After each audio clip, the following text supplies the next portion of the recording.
Hello, everyone. Finally doing Unicorn Coloring Club. So I have laid out what I'm going to use. And this is, of course, the unicorn we are going to color. So get your Goddess Isis unicorns out and let's get to it, shall we? Because of how my phone is set up, if you comment, I can't necessarily see it. I'm gonna try something though. I think, I can see myself. Okay, good. This is in stereo. So I think I can see a few comments. So we'll try it. Okay, so, all right, let's get ready. It's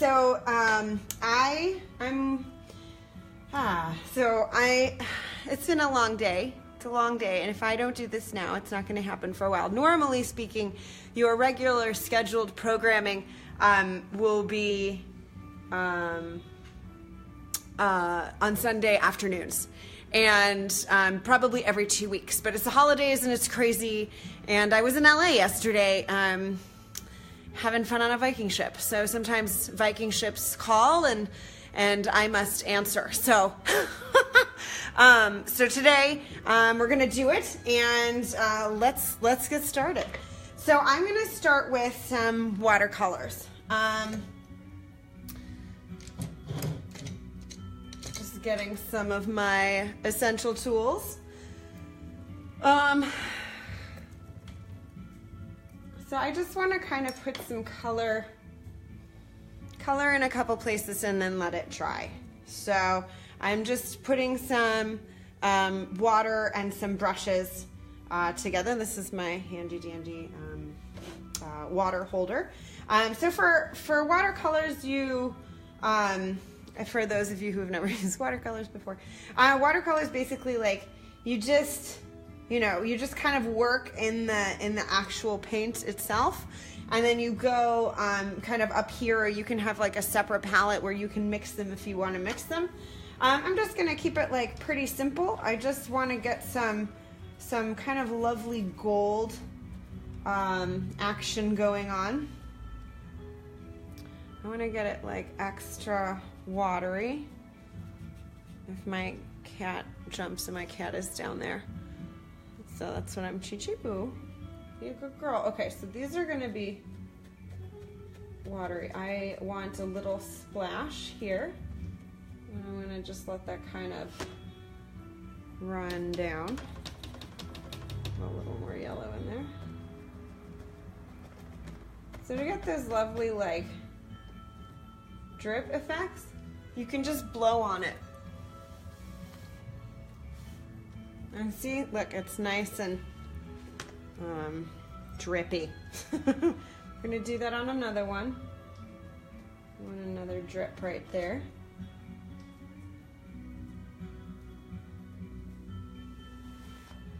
I want it to look like natural. Let me move this up a little bit so you can see it better. There. I want it to look natural. I don't want it to look too kind of fake. So I'm going to put a little bit more of this in here and take a drier brush. I don't want this to drip as much. I just want the watercolor. And if there's too much water, you can just either use a paper towel and dab it. Oh, and there's the cat. Hi, Boo. So I'm just going to kind of do that really lightly. Do something a little similar here as well.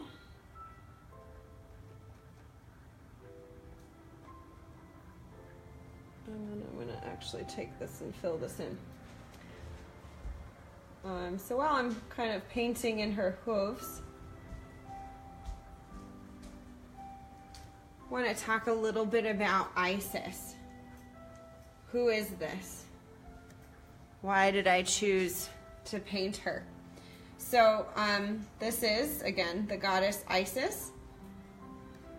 It is a sad state of affairs that we live in when a terrorist group chooses the name of a very ancient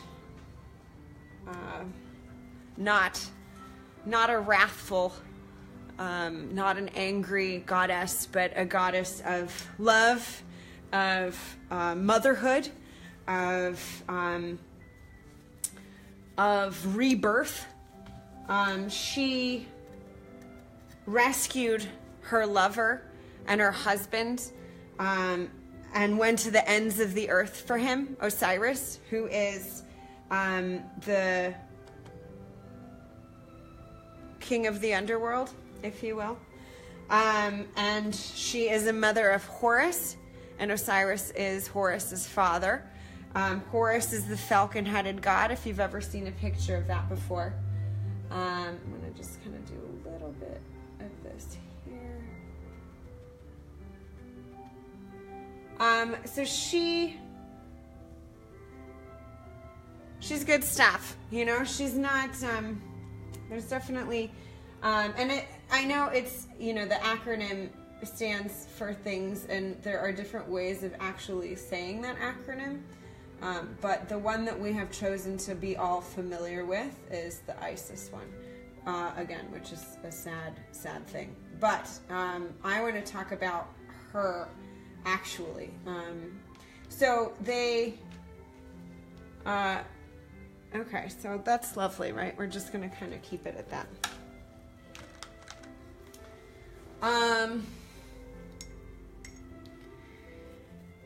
Egypt is very, very old.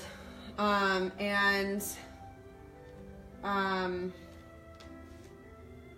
also have to think while I'm doing this. So Egypt is very, very old. And obviously, what we have record of, and what everybody thinks of when they think of Egypt, of course, is the Great Pyramids, right? And the Sphinx. I'd say the Sphinx and the Great Pyramids are kind of like equally in there. All right, I'm going to put the watercolors aside for a second. And I'm going to take a black pen, and I'm going to color in her eyes. That's my favorite thing to do. And I need something to put behind this.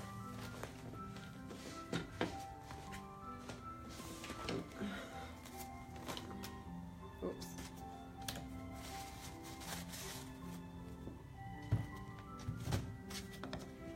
Okay.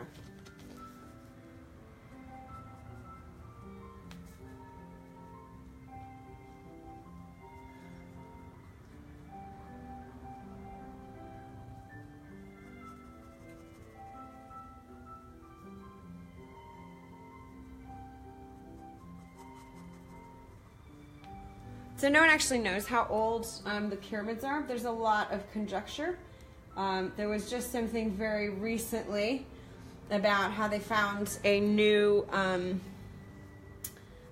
chamber or a new passageway, probably both, in the pyramid, and the Great Pyramid, and the largest one, which is now called the Pyramid of Khufu, because there are markings in there that indicate that he had something to do with them. So people believe that he may have built it for his funerary temple. But there's absolutely no proof that he built it. He didn't have a long enough reign to potentially even build something like that. However, you know, so basically the Great Pyramids, all three pyramids, are shrouded in mystery. So let me just say that. So I read some very compelling evidence that the pyramids were actually used in king making. It was a ritual. See, now look, she's got eyes. Yay, she looks alive. There was a ritual that they would do where the king would basically, once he was already a king, every year, every so many years, he would do this thing where he would like basically like run a race, and then go through these several steps. And as he was running, there were these markers along the way, and it kind of indicated the race of life.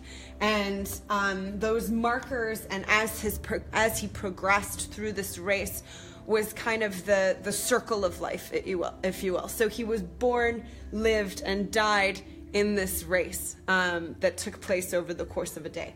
Then once he was dead, he would go into a pyramid and then would have some mysterious, mystical rite would take place there where he would be then resurrected and brought back to life to serve the people, right? So there's a bunch of goddesses throughout time and memory that were actually, what we think of as mother goddesses are definitely and have been, but one of their roles was king making and being in charge of king making and being in charge of the right to give the power to the king to rule the people in her name. Isis was one of these goddesses, along with all of the other things that she did.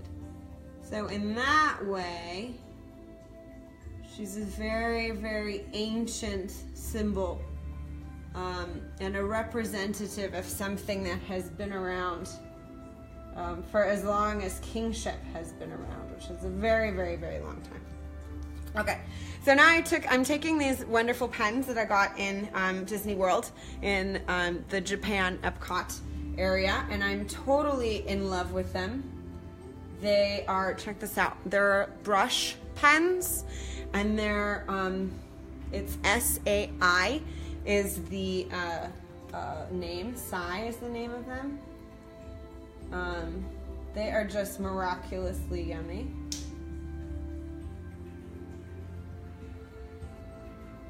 And they're really wonderful to do kind of like bigger, broader strokes or very fine details. So I'm going to kind of do a little bit of everything with them.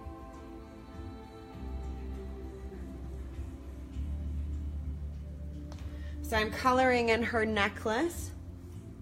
I'm going to try to not put my head exactly in front of where I'm coloring. Work with me here. We're gonna set this setup like properly, but for now, it's a learning curve, learning process. Okay, she's also gonna get this turquoise kind of in between all of this stuff, and because this is such a fine point,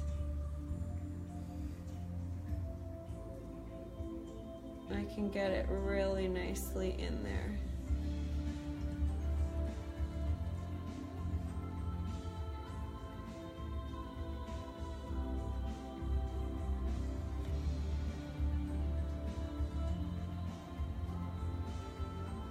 Okay, so back to my story about Isis while I'm coloring. So this thing on her head, you've probably seen Isis with a bunch of different headgear. Oh my God, did you just see that? Boo! I needed that. Ja, titta.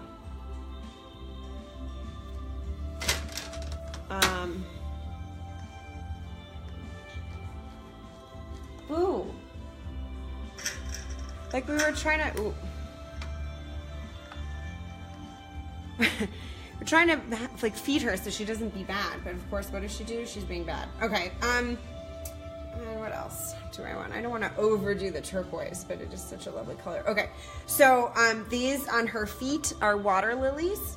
So they're Egyptian blue water lilies, so I'm gonna kind of get in there with some of this turquoise. So you've seen Isis with a lot of headgear probably, right? Like either she has a falcon headdress with wings, or she's got these crazy horns with a disc in them, or she's got this weird 3-step thing. And what are they, right? So this one is the original one. That is a throne. See, there's the seat and there's the kind of footrest. So you're totally above the ground, above everyone else because you're the ruler. So this is her headdress of kingship. This is her oldest known headgear, which again indicates that she was in charge of, pardon me. Gigi Boo, seriously, so she knocked, I had to, sorry, the cat. So she's in charge of making kings and keeping them be kings.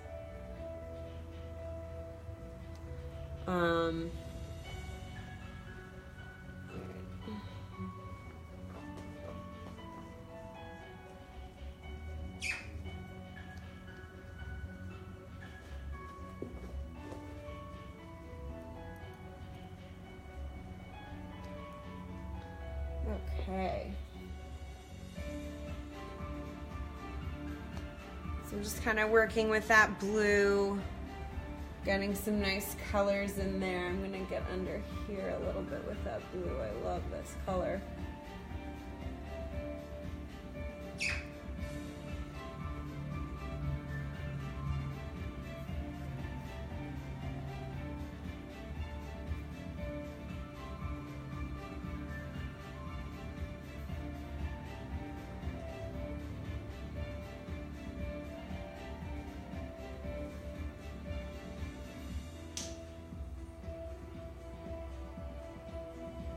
Okay, so back to the blue water lilies, which I'm going to continue to color.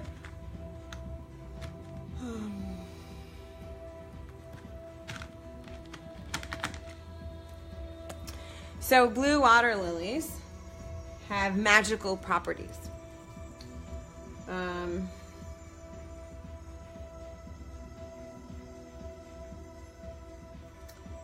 And they were used in ceremonies in Egypt when the shaman who became the priest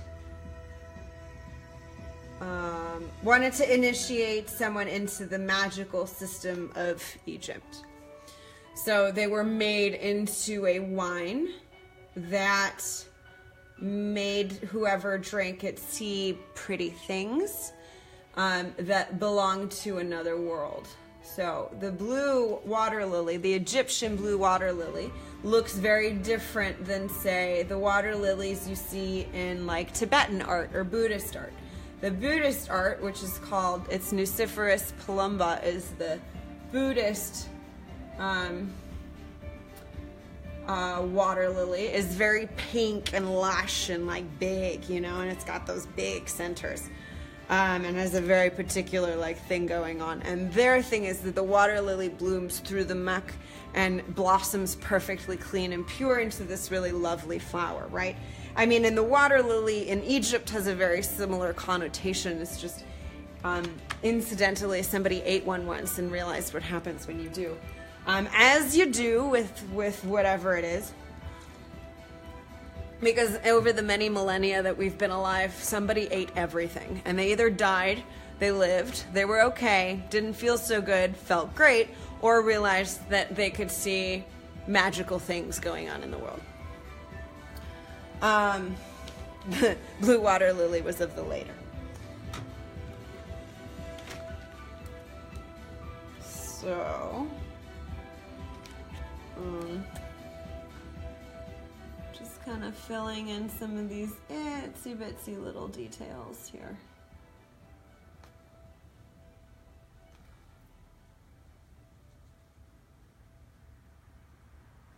So whenever you see the blue water lily, which kind of has this shape, they're actually, what they look like in real life, there are these beautiful kind of blue, like cornflower blue, to very lilac purple, and they have spikier leaves, not that kind of really big, luscious leaves. So they're very spiky, and then they open up, and they're really quite beautiful as well, of course. And so when you see them in art, they're represented usually in 2 or 3s, and they have this kind of that kind of shape. And so I'm kind of using half of the shape as if it was wrapped around her foot like shoes. But when you see them in Egyptian art, it means that something mystical is associated with that image. So it means that it is not in the regular world. It is something in the other world that you get to when you partake in the mystery.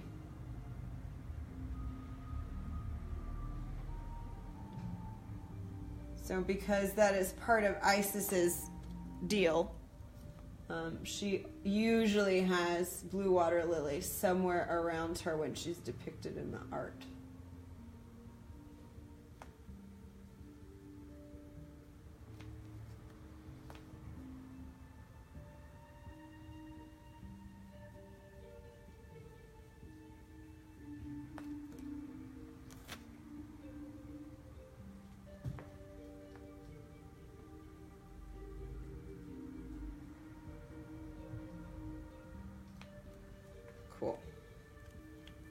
moving right along. Okay. Oops.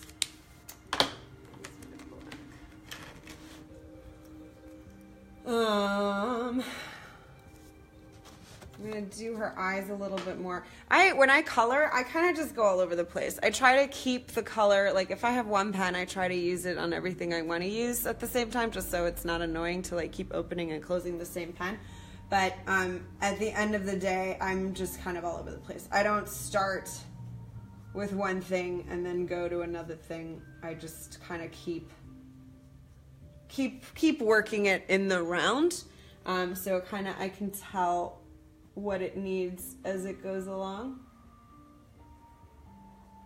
And I paint exactly in the same way. So I don't just like finish one thing and then finish another. I kind of keep working on it all over the place.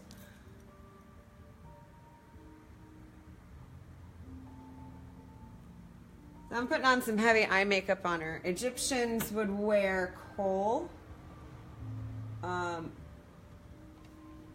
their eyes. They wore a lot of makeup. In fact, they loved makeup. They loved making themselves look pretty.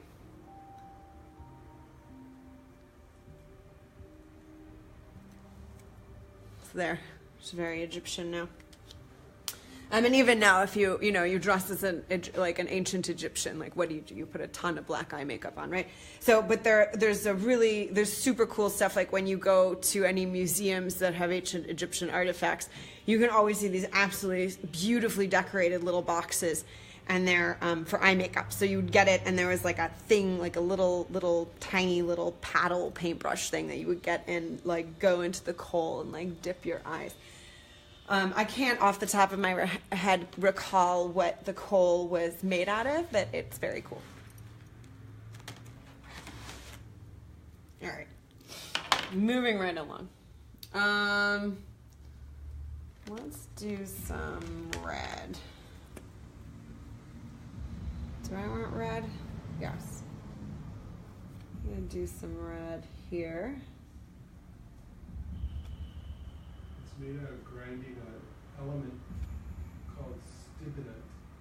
Oh, so I was just informed. Kohl is made out of grinding an element called stibnite. I don't know what that is, but it makes black eye makeup.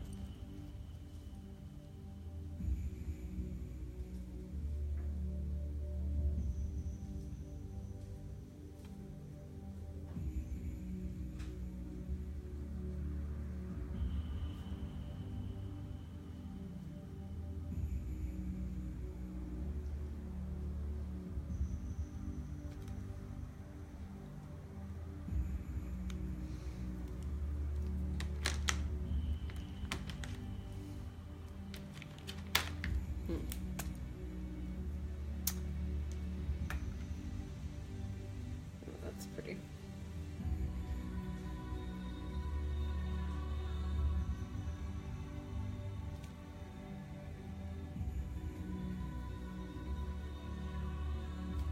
So I'm just trying to color everything in now. Oops, I just noticed I missed a spot with my blue. Oh, I don't know if you can see this. I'm gonna lift this up, but this is what's going on behind me right now. She was laying down. She's like, "What?" My little helper always. There. I know you too, Sam. You as well. Okay. What was I just doing? Okay, so I'm just filling in some of these little areas. So her jewelry would have been made out of inlaid gems. The Egyptians were unbelievably good jewelry makers. That's always my favorite part. I mean, of course, right, me. That's always my favorite part of the ancient Egyptian exhibits is their jewelry. I mean, my God.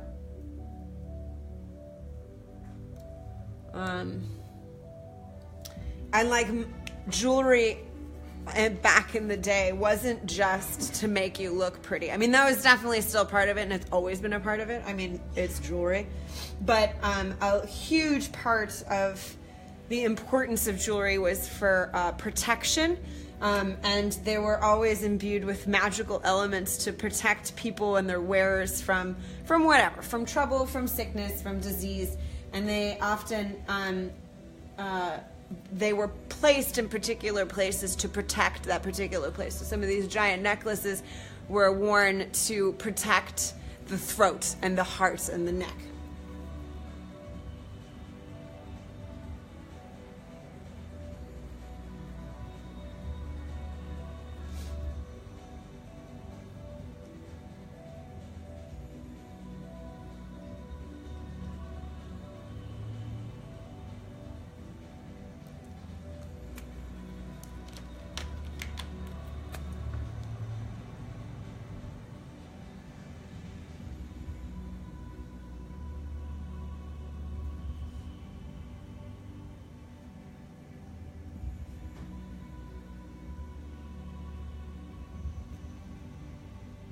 Okay, we're getting there.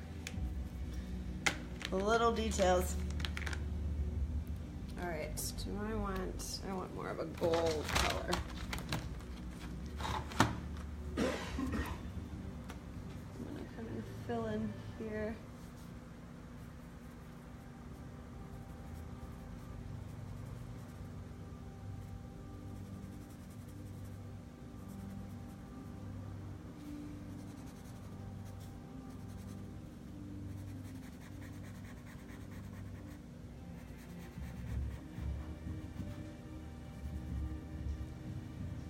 There. We'll get to her wings and her hair in a minute.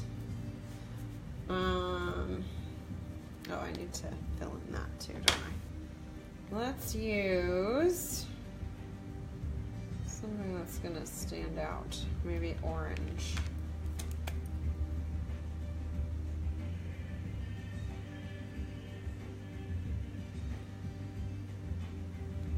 Oops, look, I messed that up. That's okay.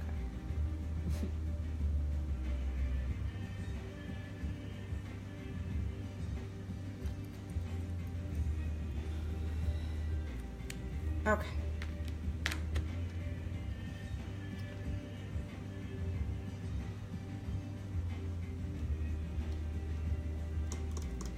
So I'm going to go back to using my my watercolors.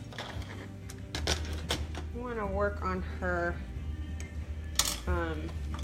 wings. So I'm going to put a little bit of white.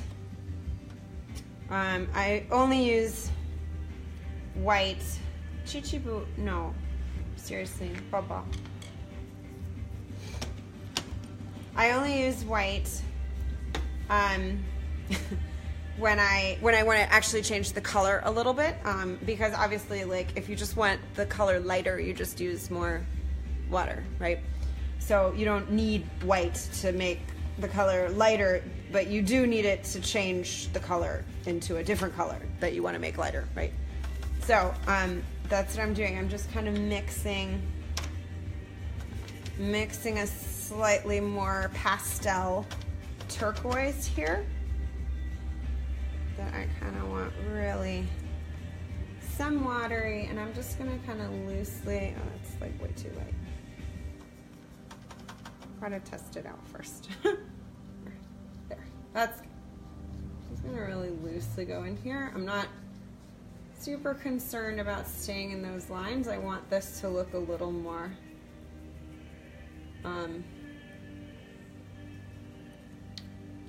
you know, haphazard a little. Like, I don't care, you know, but I do. It's very precisely don't care. So I'm going to go back and do the same thing on this. I'm going to get in there loosely. It's kind of, I like it that that's running a little bit. So I'm going to go back and actually like encourage some of that. So it's, some of this red is running into that blue. I think it's really lovely.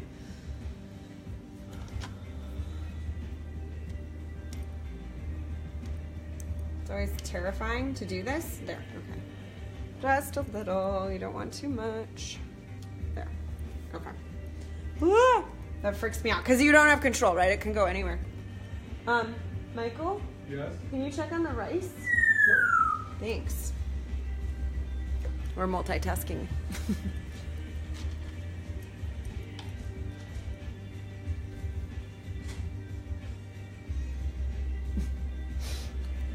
Alright, I'm gonna go back with a slightly different color. I'm still mixing my blues.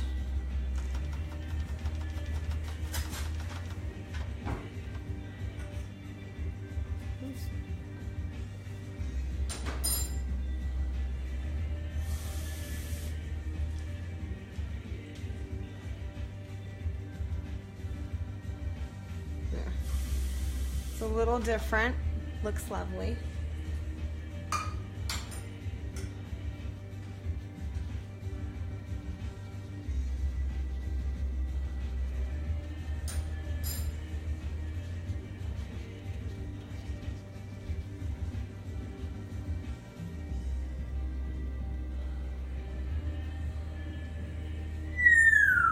I know, Sam. Good boy. There.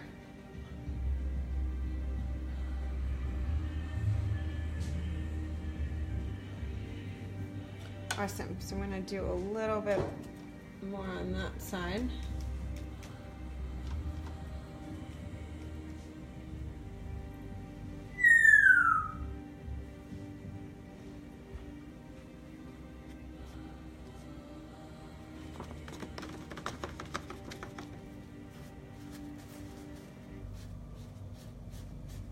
I have a little bit of control on this. This isn't really watercolor paper, it's just multimedia paper, so it does some things, but you gotta, I can't over wet it.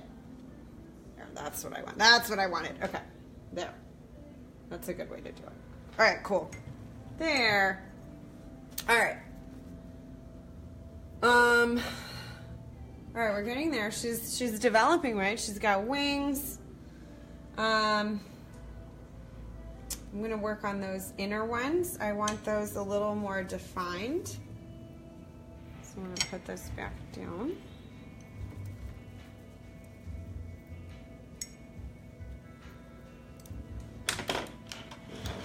Side. Okay. I'm gonna use that same really pretty blue. Oh, I used the same color. Never mind. I'm not going to use that blue. I'm going to use a different blue. Okay, different blue. So I don't want to put my hand where it's wet, but I'm going to do it right here.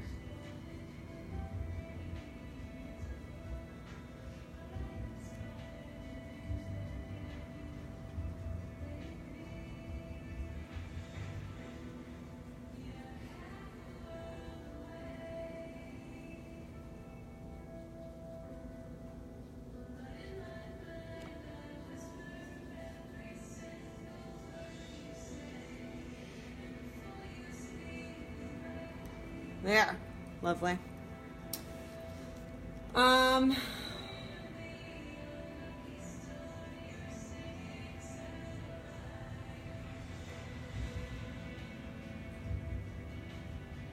Awesome. Okay, so while I'm doing this, I'm going to tell you the story of Osiris and Isis and Horus and Set.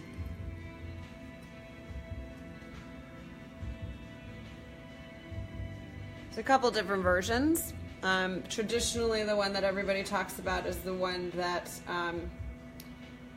a Greek traveler wrote down. He was kind of the first travel writer. He would go all sorts of places and would write about it. We call him the first just because it's one of the only records and the oldest record we have. I mean, you think about like the fact that we have any of this stuff is just simply by the grace of good fortune that it has survived, or that people liked it enough to continue to copy it. So he wrote down the story And so that's the one we kind of go with. So the story goes, Isis and Osiris were brother and sister. Set and Nephthys were brother and sister. And they were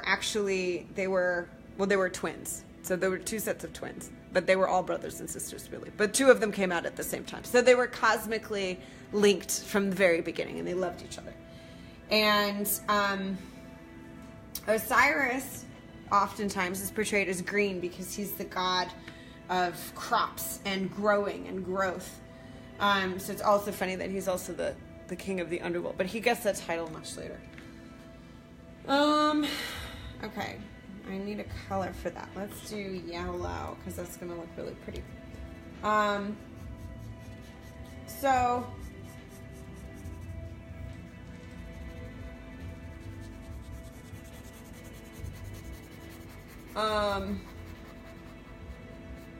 Basically, Set got mad at his brother and killed him. And his body ended up in the trunk of this tree. And then that tree was cut down, and it was used as part of a pillar for a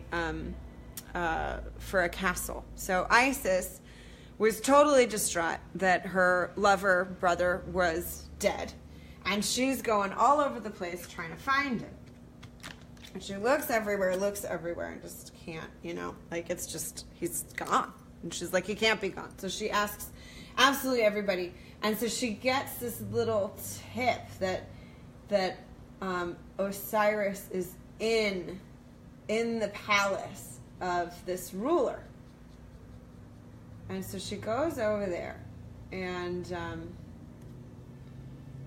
pretends that she's just a regular woman.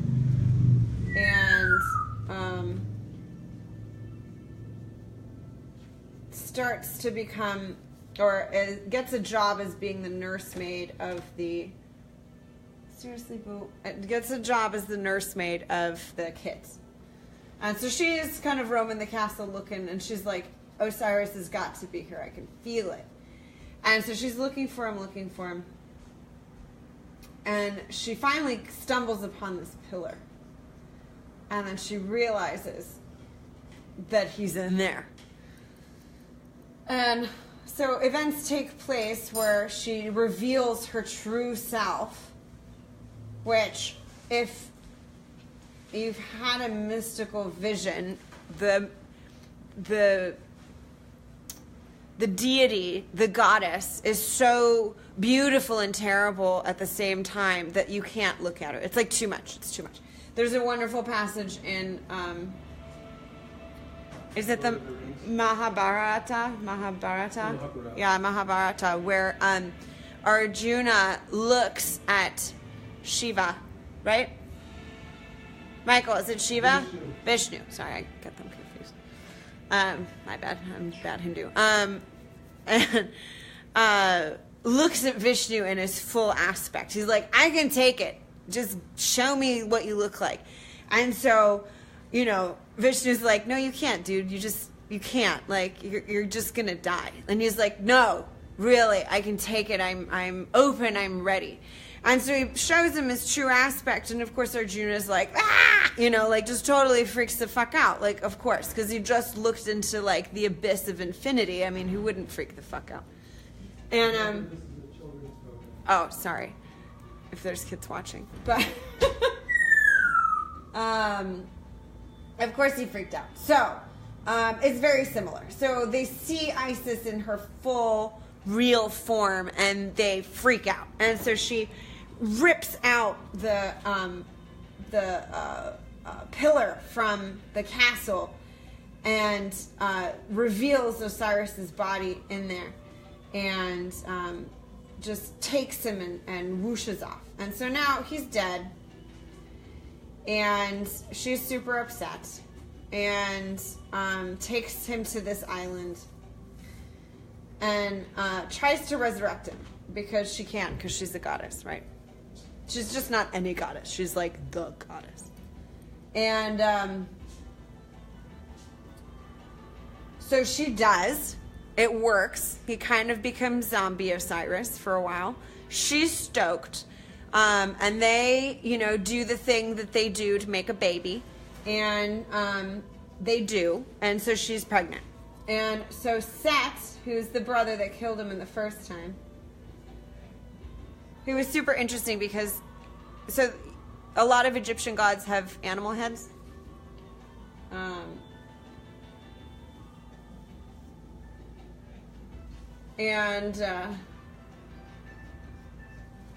His animal is some animal that no one knows what it is. It's just, it kind of looks like a camel dog.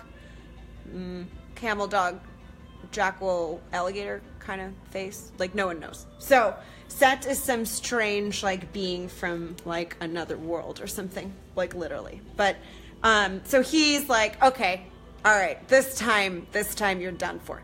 So he comes along and he cuts Osiris's body up in a bazillion little pieces and scatters them throughout everything.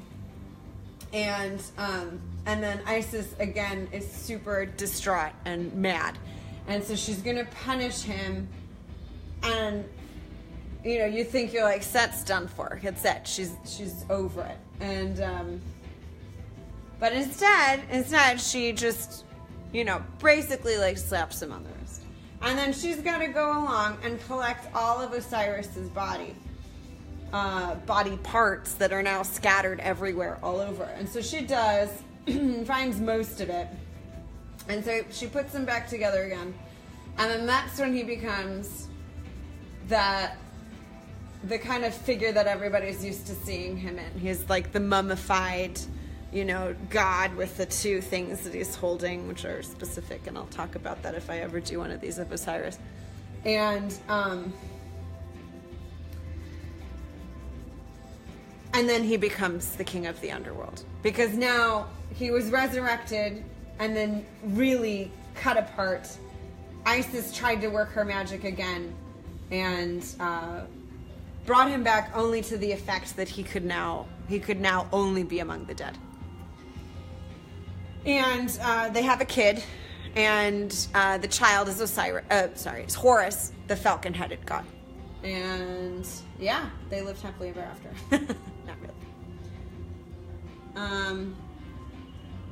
So that just kind of shows how powerful Isis is. Like, she could really do whatever she wanted. Like, she could make or break reality if she wanted to.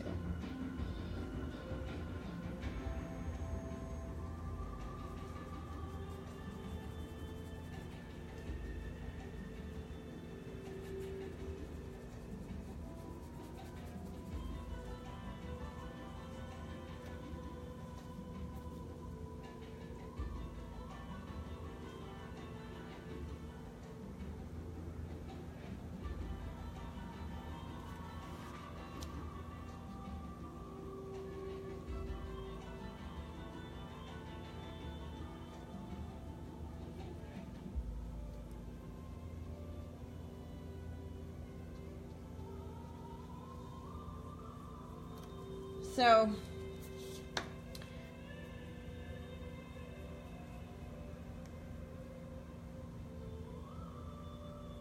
I know when I was little, I always wondered why they had funny hair in the drawings. And they must, so they had this like very specific type of hairstyle in almost all of the drawings. And I have read many different versions. I don't really know what the most recent version is, but one that they were wigs, that they were hair pieces, that it's just stylized art, that they plaited their hair, so they braided their hair to make it do a very specific thing, that wasn't their hair at all, that was actually fabric covering their hair. Right, so I'm not sure where the theory is now, but it definitely went through everything. So that's what this is. And then I kind of, it just looks like they did their hair that way, and that was just the style. So it was either braided and then cut very specifically, or they just styled it that way, and then they would wrap wrap jewelry and things in it, and the way it was represented in the art was stylized. So I think it's probably realistically a bunch of everything, all of the above. Awesome. There, look at that. Almost done.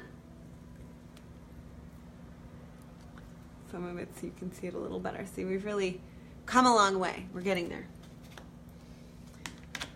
I want to give her green eyes.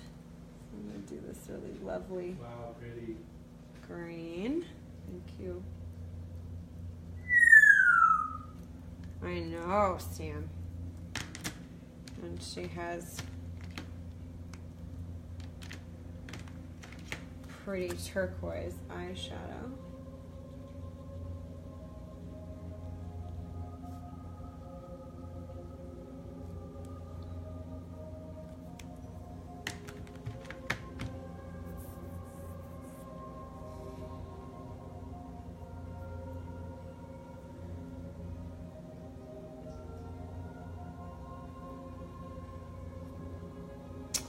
Now, when I kind of think of what color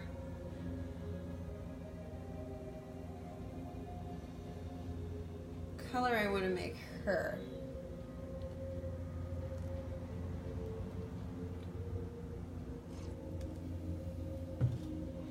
So what I like to do when it's all done, it's not all done yet, I like to go back in with some colored pencil and do some lovely shading. I'm still trying to figure out what color she should be. Kind of want to do a little bit of everything. So we're going to start off, but I am going to do colored pencil on her actual body. So we're going to start off with some of this pink.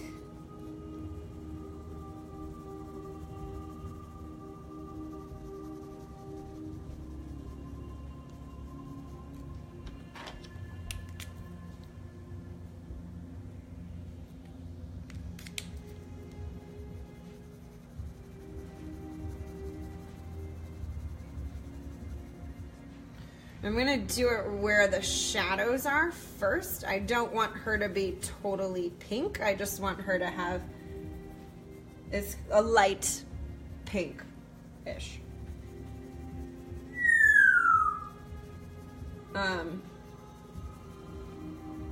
Red is the color of femininity in one sense. It is also often a color of death because it's blood, so it can be both blood of life and blood of death.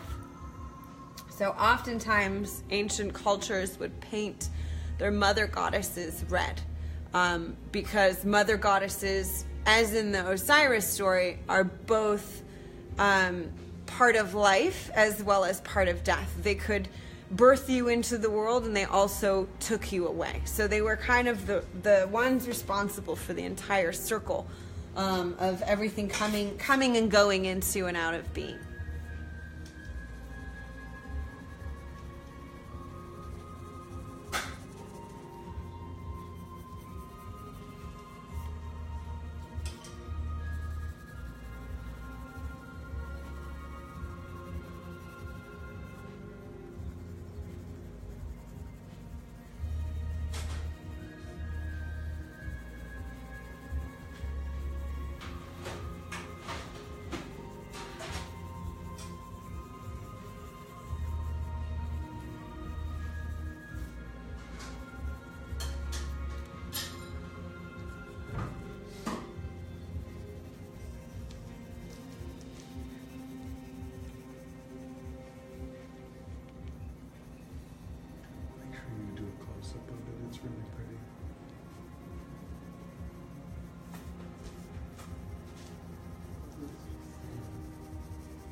We are currently wondering what Egyptian god Mr. Sam is.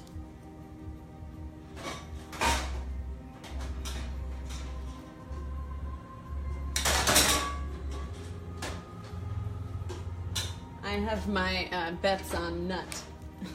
What? Nut. That's funny. All right. That's like that. He does like nuts. And he is a nut. Okay, so now I'm gonna go in with red. So I left some of it a little white. All right, let's do that again. We're gonna close in.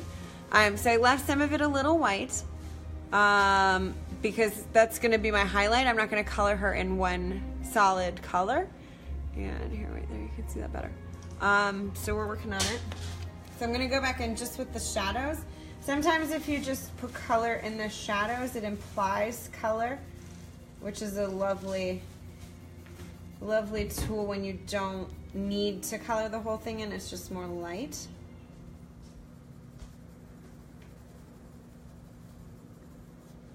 So now she's getting a little bit more variety in there. Okay.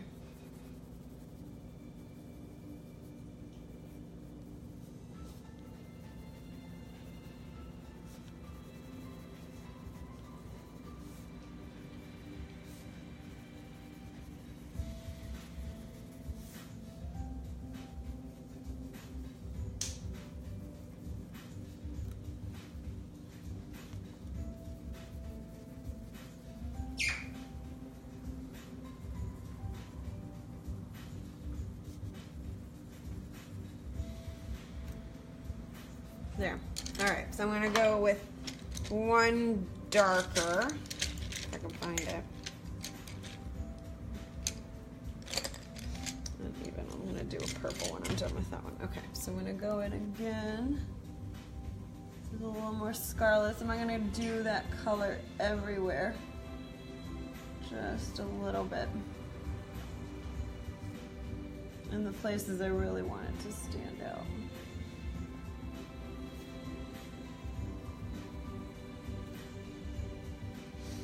And see how now it's really starting to kind of take on a three-dimensional.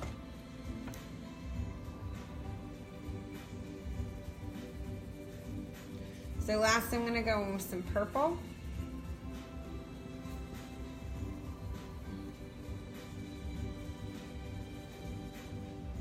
So it's adding some nice shadow.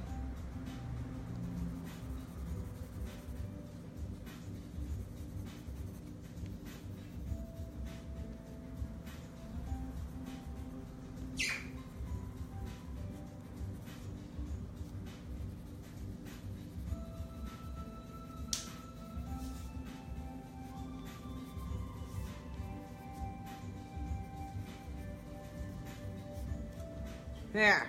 See, she's getting more three-dimensional a little bit now. Go back in with the pink.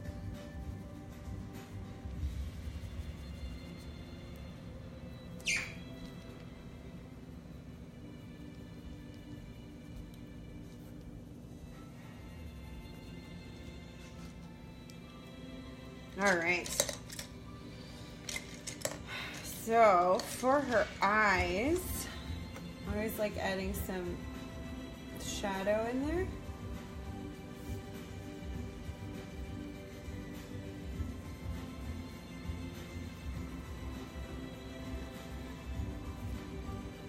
So now they look a little realistic. And I'm going to actually go back into quite a bit of this. And add some shadow. Just with my colored pencil.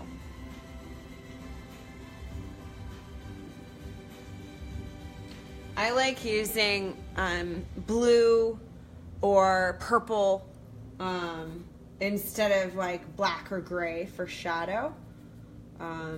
Depending on your color palette what you're using, you can also use brown. But I find purple actually to be kind of a perfect shadow color more often than not because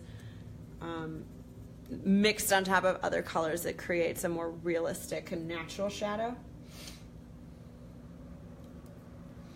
All right, we're going to go back up into that a little bit and into her horn.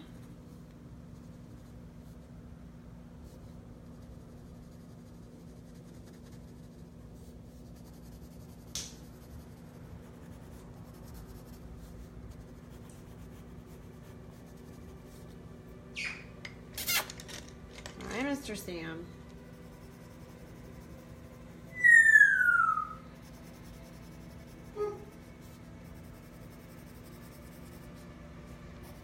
Okay. Give these some highlights with the yellow.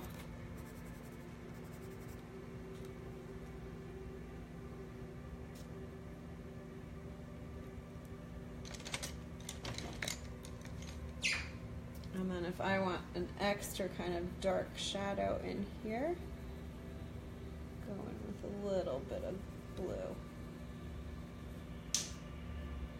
So just to give her that extra 3D quality.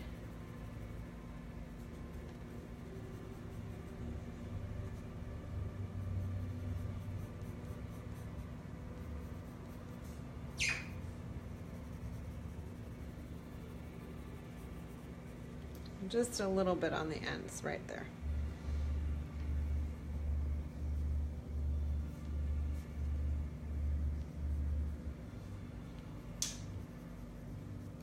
There. Okay.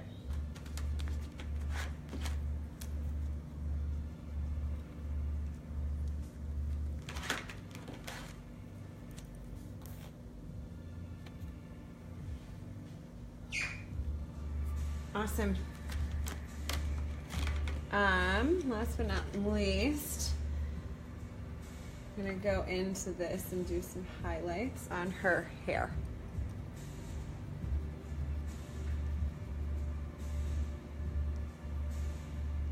And this, I just take a white pencil and color right over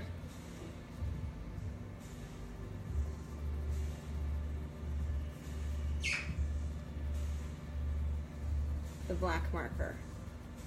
And I mean, obviously you just have to, you can't do it right away. You just have to wait until it dries a little bit, but otherwise it's perfectly fine.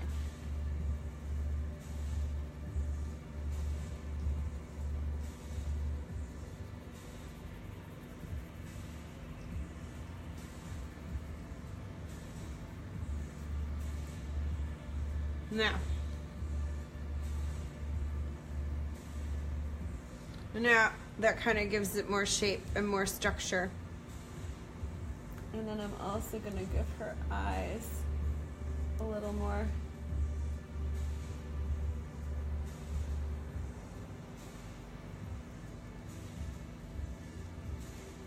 Highlights. And there we go. So it's all finished. I'm gonna go back with pen and ink, an actual dip pen, but I need to lay it flat for that. So, but essentially this is it. This is your first Unicorn Coloring Club. It's all finished. I will also put a better picture of it so you can see, but there you go. If you color yours, I would love to see them. What? Show it close on the camera. I will. I would love to see them. If you color them, please send them to me. You can either just direct message me on Facebook, or you can email me if you have my email, or just send it to Unicorn Coloring Club, and check out the website because I'm going to put them all on there. So once again, here is our first finished unicorn. And thank you so much. I'll see you next time. Bye.